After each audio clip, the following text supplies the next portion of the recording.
حضرت علی علیہ السلام کا فرمان ہے، خدا کو ناراض کر کے لوگوں کو راضی نہ کرو۔ لوگوں کے بدلے دوسرے لوگ مل سکتے ہیں مگر خدا کے بدلے دوسرا خدا نہیں ملتا۔ حضرت علی علیہ السلام فرماتے ہیں، خالق سے مانگنا سنت ہے، اگر دے دیں تو رحمت، نہ دیں تو حکمت۔ مخلوق سے مانگنا ذلت ہے، اگر دے دیں تو احساس، نہ دیں تو شرمندگی۔ حضرت علی علیہ السلام فرماتے ہیں، علم کی کمی ہو اور دلیل کی کوئی اوقات نہ ہو، جھوٹ بول کر جیتنے سے اچھا ہے تم سچ بول کر ہار جاؤ۔ حضرت علی علیہ السلام فرماتے ہیں، جب انسان کی عقل مکمل ہو جاتی ہے تو اس کی گفتگو مختصر ہو جاتی ہے۔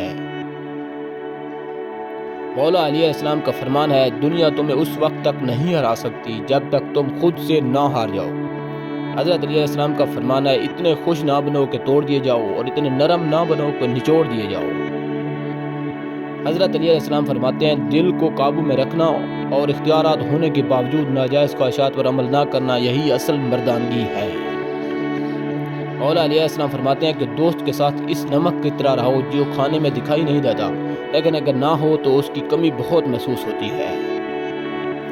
حضرت علی علیہ السلام فرماتے ہیں، زندگی کی اصل خوبصورتی یہی نہیں کہ تم کتنے خوش ہو، بلکہ زندگی کی اصل خوبصورتی تو یہ ہے کہ دوسرے تم سے کتنے خوش ہیں۔ حضرت علی علیہ السلام نے فرمایا، خاموشی ایک عظیم نعمت ہے، خاص طور پر اس وقت جب اختلافات زیادہ ہوں اور آواز بلند ہو۔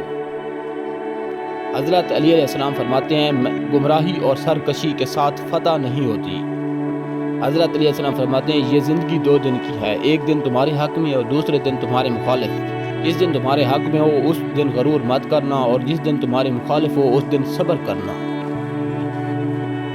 مولا علی علیہ السلام فرماتے ہیں، جب تمہاری مشکلات حد سے بڑھنے لگیں تو سمجھ لو کہ اللہ تمہیں کوئی بلند مقام دینے والا ہے۔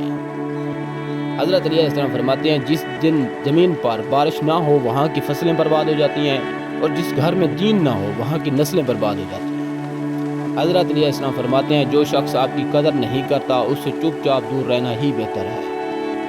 حضرت علی علیہ السلام فرماتے ہیں، 3 انسان 3 چیزوں سے محروم رہیں گے، غصے والا صحیح فیصلے سے، جھوٹا عزت سے اور جلد باز کامیابی سے۔